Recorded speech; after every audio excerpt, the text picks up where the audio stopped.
Alone for Christmas. Our story takes place a long time ago, near the beginning of the century, the 20th century, that is. It was a time much different from ours, a time when electric lights lit the cities, but most country folks still used candles and lanterns, a time when automobiles were still curiosities, and many folks, even city folks, were transported by horse-drawn carriages or streetcars. It was also a time when most of the organizations that help people had not yet come into existence, and government assistance programs were still years in the future. This meant that many children who had been orphaned either roamed the streets or were cared for by family members, who in some cases may not have been all that happy to have them around.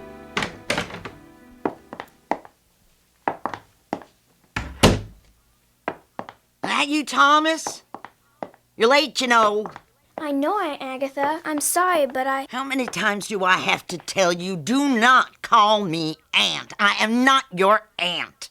Not now. Not ever. Never was.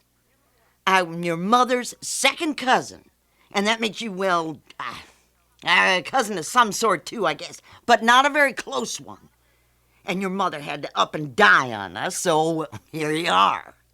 Yes, ma'am. Anyway, how much money did you make today? Here, ma'am. That's all I have. Huh. Is that all? You'd think a boy of 9 would be able to sell more newspapers than that. You don't even bring enough home for your upkeep. The boys fight for the best corner, ma'am. And I'm not a very good fighter, what with my bad leg and my crutch. Always excuses. Well, you can just forget about Christmas, that's for sure. Can't expect me to buy you anything on that miserable little bit you bring me at night. But, ma'am, a lot of the newsboys are bigger than me, so I can't. Oh, you'll never amount to anything, and I'm stuck feeding you. Now, go on. Here's a biscuit left from my supper. You can have that, I guess. Yes, ma'am. Go on, go get it. And don't mess up my kitchen. Thomas, whose own family had always called him Tad, ate the lone biscuit, carefully cleaning up the crumbs. Well, actually, he ate those as well, since his hunger was considerably larger than the biscuit, and then he went to his room. There, in the narrow space between his cot and the wall, he undressed, carefully hanging his jacket and clothes on the pegs provided. Shivering, he pulled on his nightclothes and jumped under the blanket in hopes of staying at least somewhat warm until morning. Soon, as usual, he heard Cousin Agatha retire for the night, and then again, as usual, he said his prayers. Dear Jesus, this is Tad. Thank you for helping me sell some papers today.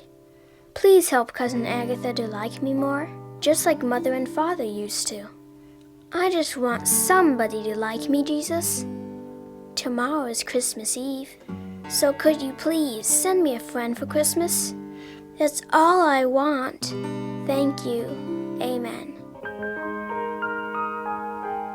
The next morning, Tad was up and out of the house, out from underfoot, as Cousin Agatha put it, first to explore the streets and later to get his newspapers to sell. Meanwhile, across town, at a very fancy and elite department store, Here's your change, sir. $8, $9, $10. Your wife will love the gloves. Thank you, miss. Merry Christmas! And Merry Christmas to you too, sir. So, Lizzie, how are you holding up? Oh, I'm beat. This has to be the busiest day we've seen. Does everybody wait until the last minute to buy their gifts? I'm beginning to think they must. So, once we get off work tonight, what are you doing? Well, Mother's been cooking all day. The whole family's coming over tonight for Christmas Eve. How about you? Oh, I don't know. I really don't have plans. My family is so far away, Miss, and I... Excuse me, miss. Where could I find your jewelry counter? Just down the aisle and to the right, sir. Just past the shoes and purses. Thank you. So you don't have any plans? But it's Christmas, Jenny. No plans yet, anyway.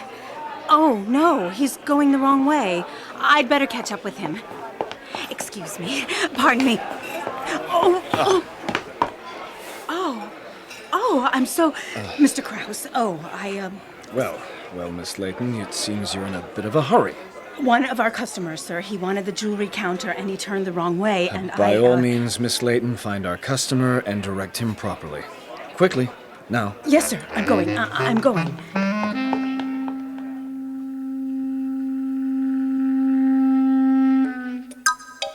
That was classic! You ran right into Mr. Krause, our boss, Mr. Scrooge himself. Oh, come on, Lizzie, he's not that bad. I guess not.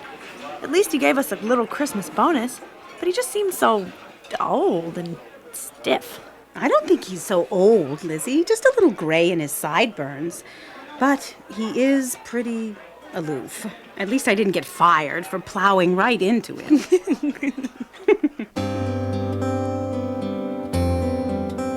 That evening after work, Jenny walked along the street towards her small apartment, observing the lavishly decorated storefronts and enjoying the lightly falling snow. Suddenly, she found herself in front of a small, exclusive restaurant. There, displayed in the front window in the midst of an elegant Christmas display of ribbons and greens, was the most gorgeous cherry pie she had ever seen, and the aroma of turkey and dressing wafted through the grating. I can't believe they're open on Christmas Eve. It smells so good. I wish... Well, why not? Ordinarily, I would never spend my money to eat in such an expensive restaurant, but I have my bonus from Mr. Krause. Maybe I'll just splurge a little and eat here tonight. And just as she turned to go into the restaurant, she bumped into someone for the second time that day. A small, freckle-nosed boy with a crutch under one arm and a sheaf of newspapers under the other. Oh, I'm sorry. I didn't see you standing there. I guess I was too busy looking inside. Yeah, me too. You want a paper, lady? No, Well, on second thought, yes, I'll take one. Great. Just a moment, I'll get your money. It's here in my purse. Ain't it beautiful? What? That pie is the prettiest pie I ever saw. You know, I was just thinking that very thing myself. And it smells so good here, too. Just like when my mother used to cook. She doesn't cook anymore? She died. Oh. I'm so sorry. Thanks. I sell papers now. So I see. Here's your money. And here's your paper. This is my favorite place to sell papers. I don't get as many customers, but that's all right. It ain't windy here like on the corner, and it sure smells good. I can hardly imagine a place that would have a more lovely aroma. Well, thanks, lady. Merry Christmas. Merry Christmas. Hey, wait a second. What you want, lady? I just had a wonderful idea. You did? Yes, I don't suppose you'd like to accompany a lady to supper? Huh? Inside there, supper, with me. I'm feeling generous because I just got a Christmas bonus at work. I'm going to treat myself tonight, but I'm alone. And you know, a lady shouldn't dine alone. You want me to go in there with you? Well, yes, unless you have someplace else to go for supper. No, I might not even get any supper, but I can't go in there. That's a really expensive place, and Oh, no! My treat. You'll be my guest. Really? Really? All right then. Thanks, lady. And so that's how the lonely boy named Tad and the salesgirl without family nearby happened to be dining together, when who should arrive in the doorway of the restaurant but Mr. Krause himself. Right this way, Mr. Krause. I have your usual table ready. Thank you, William. And may I say, sir, I hope you have a very Merry Christmas. Thank you, William. Well, Miss Layton. What a surprise. I've never seen you in here before. Oh, Mr. Krause. And just who might this young man be? Oh, his name is Thomas. Tad, for short. Say hello, Tad. Hello, mister. This man is the reason we are dining here tonight, Tad. I am? The Christmas bonus, sir. Oh, yes, well, I'm glad you're enjoying it. Are you going to eat with us, mister? Oh, no. I'm sorry, sir. Are you withdrawing his invitation, Miss Layton? Well, no. I mean... So I am invited then. Well, yes, I suppose. That is, if you want. Excellent. William, I'll be dining at this table tonight. Yes, sir. Certainly, sir. I'll get the menu. No need. I'll have the turkey just like they are. Yes, sir. I always enjoy dinner more when I'm not eating alone, don't you, Miss Layton? Yes, I do. In fact, that's the very reason that Tad and I are here together. We both happen to be admiring the pie displayed in the front window and decided to eat together. Oh, I see. He's not your son, then? No, I ain't hers. My mother died. Really? Well, then, young man, why don't you tell me all about yourself? Well, my father was killed in a carriage accident when I was 5. Me too. I was in the accident too. And my leg was broken and they couldn't fix it right. It stayed kind of twisted. So that's why the crutch I see there propped against your chair. That's right, mister. Go on. And then my mother died last year. And now I live with Cousin Agatha, who doesn't like me very much. Aha. Well, I understand that difficulty completely. We were just talking about Cousin Agatha when you arrived, sir. John. John? That's my name, John Kraus. We're not at work now, Miss Layton, so I see no harm in you calling me John instead of Sir. In that case, Jenny. That, I presume, is your first name? It is, sir. John. It just seems so strange to... This is a strange Christmas Eve, Jenny. I was absolutely dreading this evening alone, and now, well, it's turning out rather well, don't you think? And so the 3 diners, Jenny, Tad, and Mr. Kraus, who insisted on being called John, chatted amiably throughout dinner. And when they were almost completely stuffed, John leaned over to Tad and said, I don't suppose you have any room for a piece of that cherry pie. And Tad and Jenny, too, both agreed that they would certainly like to try making a piece of that pie disappear. Then after 3 pieces of pie had been devoured, 1 piece for each of them, they reluctantly headed for the door of the restaurant. It was hard to leave such a pleasant time behind, especially since each would be going on their lonely way for a lonely evening, each to their lonely home. The little group stood outside the elegant restaurant, reluctant to leave each other's company, yet not having a real reason to remain. And then, as if on cue, a young man walked past, dragging behind him an evergreen fir tree, a tree obviously destined to become a Christmas tree for his family. 3 pairs of eyes watched him pass, and then... Young man. Yes, you there. Me? Yes, where did you get that tree? Oh, just up the street, 1 block. There's a Christmas tree lot on the right. Thank you. Merry Christmas. Oh, and to you too, sir. Ted, do you have a Christmas tree? Me? Oh, no, mister. John, remember? Mr. John, then. All right, I can live with that. Anyway, Mr. John, I ain't got a tree. See, Cousin Agatha... Oh, let me guess. Cousin Agatha not only has no tree, she's not really celebrating Christmas, am I right? Uh-huh. Oh, but that's terrible, not celebrating Christmas. And how about you, Jenny? Oh, I'm celebrating. In fact, you'll remember that I insisted on paying for Tad's supper even though you paid for mine.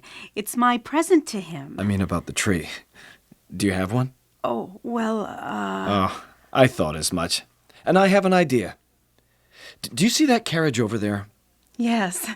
Oh, isn't that yours? I recognize your beautiful matched team. Yes, and I propose that we all get into my carriage. Would that be all right with you? You mean I get to ride in that? Well, I guess there's your answer, John. Yes, we'd love a ride. Soon all 3 were comfortably settled in the smartly appointed carriage, but their ride was very short indeed. In fact, it was just 1 block long. Mr. Kraus guided the horses until they were positioned directly in front of the Christmas tree lot. Whoa there! Whoa! At least it looked to be where the lot had been. Now it appeared to be deserted, except for a man who was fastening a rope across the area. Oh, sir, you're not closing, are you? What? Yes, I'd like a Christmas tree, please. Nothing left. Sold them all. All of them? Well, there's one scrawny one left. Nobody wanted it. Can we have a look? Well, I guess. Come on.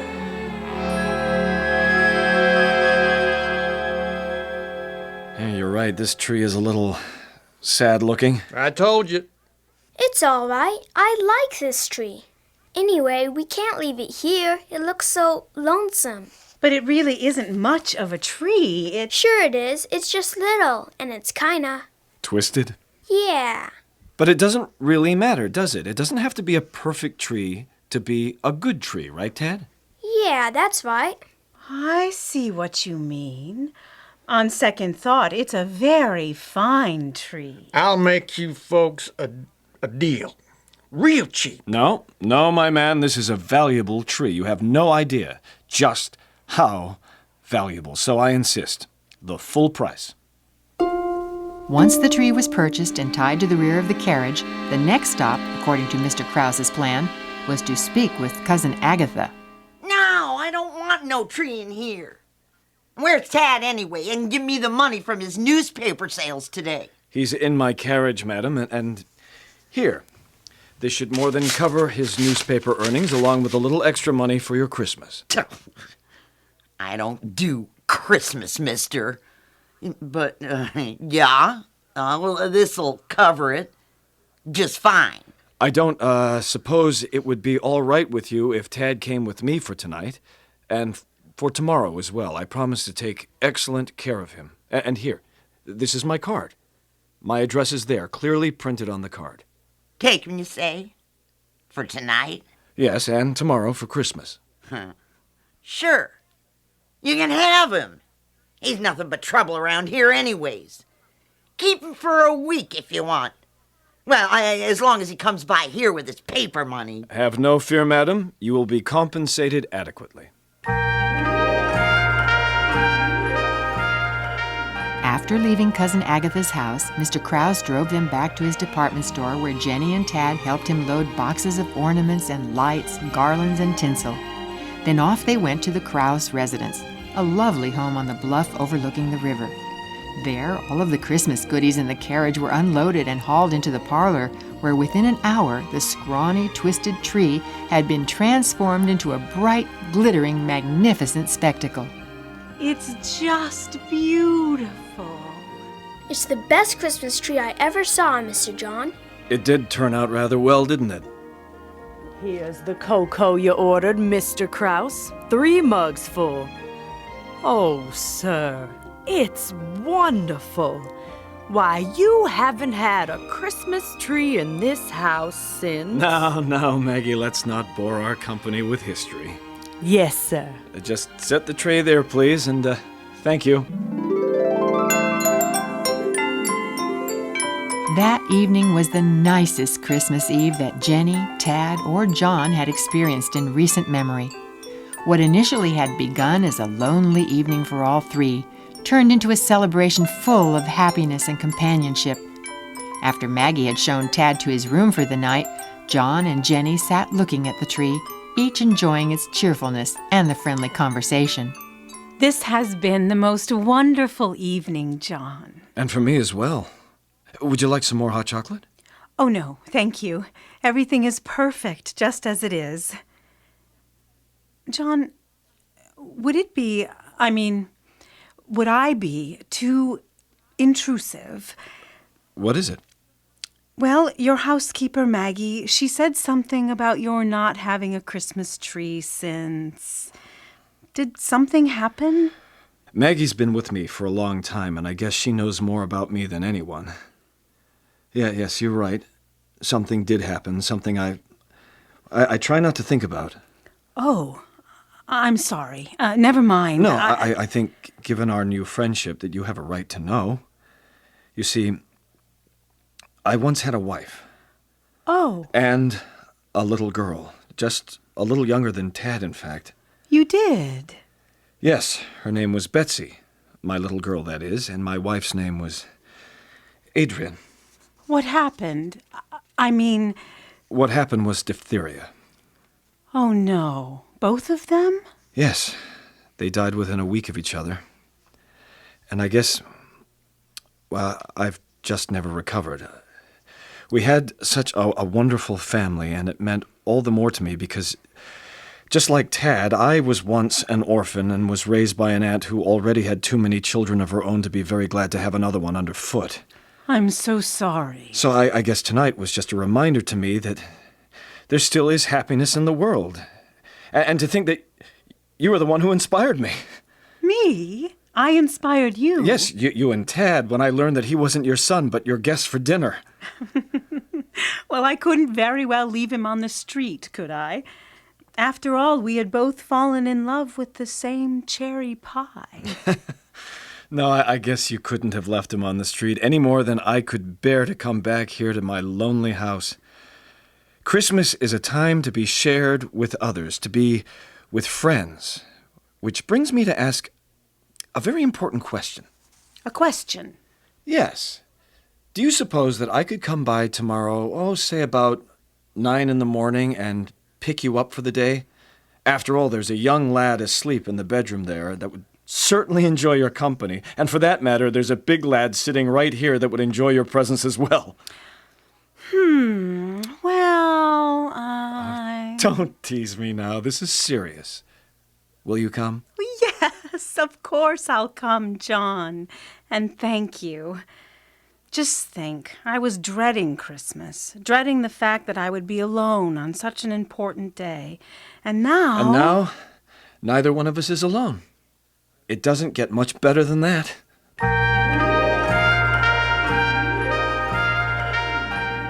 Well, as you might imagine, and since this is, after all, a Christmas story, that Christmas was only the first of many which John and Jenny spent together. They were married the following summer, and it will come as no surprise that Tad was in the picture as well. In fact, Tad never again went back to Cousin Agatha's house, a situation which pleased her tremendously, and for which Tad continually thanked God. After all, his prayer had been answered in a way more wonderful than he ever thought possible. He was given not just one person who liked him, but two, and they not only liked him, they loved him as a son. Sometimes God does that, you know. He gives us gifts more amazing than we could ever imagine. So if you're sad this Christmas, just remember, better things are possible. And if you're with friends and family, thank God for the wonderful gift of their presence in your life and for the love you share together.